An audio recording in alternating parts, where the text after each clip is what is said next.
నేను అడగదలుచుకున్న ఎందుకు వస్తుంది చంద్రశేఖరరావు గారి నీకు దుఃఖం? తట్ట పని, పార పని, మట్టి పని, వలసలు పోయి కూలీలుగా ఉండాల్సిన పాలమూరు రైతు బిడ్డ, నల్లమల బిడ్డ రేవంత్ రెడ్డి తెలంగాణ రాష్ట్రానికి ముఖ్యమంత్రి అయినా నీకు దుఃఖం వచ్చిందా?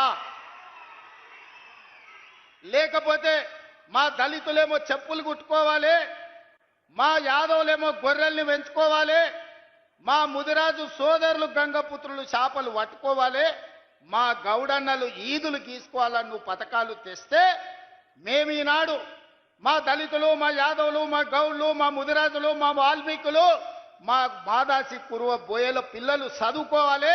చదువుకోవడానికి young India integrated residential school Jadprolu గ్రామానికి 200 కోట్ల రూపాయలతోటి 25 ఎకరాల కట్టి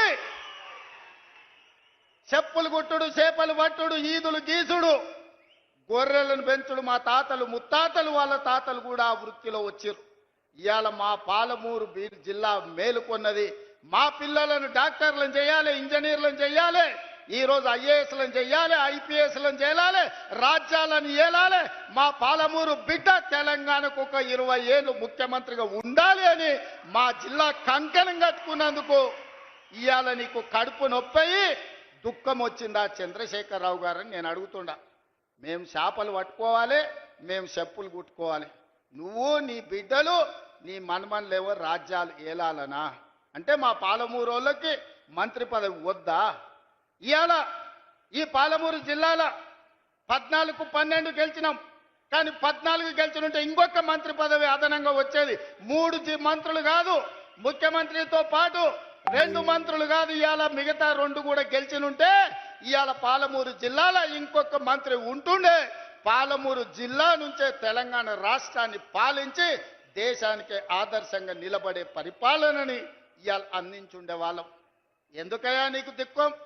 40 ఏళ్ల నుంచి మా దళితులు, ముఖ్యంగా మా మాదిగ బిడ్డలు వర్గీకరణ కావాలి, మాకు న్యాయం జరగాలి, జీవితకాలం పశువులను మోసుకోవాలి, పశు మాంసమే తినాలనా, ఆ చర్మాన్ని తీసి చెప్పులు కుట్టి బతకాలనా, మా పిల్లలు ఎందుకు చదువుకోవద్దు, మా పిల్లలు ఎందుకు రాజ్యాలు ఏలొద్దు అని సంపత్ కుమార్, దామోదర్ రాజనరసింహ లాంటి వాళ్ళు, చదువుకున్న వాళ్ళు చైతన్యంతో ముందుకొచ్చి డాక్టర్ మల్లు రవి గారు లాంటి వాళ్ళు ఉదారత్వంగా పెద్ద మనసు చేసుకొని ముందుకొచ్చి మాదిగ ఉపకులాల వర్గీకరణ చేసినందుకు నీకు కడుపు నొప్పి లేసి దుఃఖం వచ్చిందా?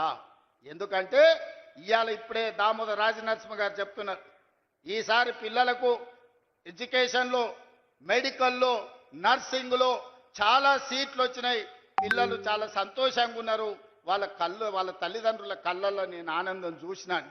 అంటే మాదిగ ఉపకులాల వర్గీకరణ చేసినందుకు మాదిగోళ్ళ పిల్లలు ఇవాళ డాక్టర్లుగా, ఇంజనీర్లుగా సీట్లు వస్తుంటే నీ కొడుకుతో పాటు, నీ మనవడితో పాటు మాదిగోళ్ళ పిల్లలు చదువుకుంటారు కాబట్టి నీకు దుఃఖం వచ్చి నీ కళ్ళల్లో నీళ్ళు వచ్చినాయి. చంద్రశేఖరరావు గారు, నీ కళ్ళల్లో నిప్పులు ఎందుకు పోసుకుంటున్నావు? ఆ దళితుల పిల్లలు ఇంకెంతకాలం చెప్పులు కుట్టుకొని బతకాలి?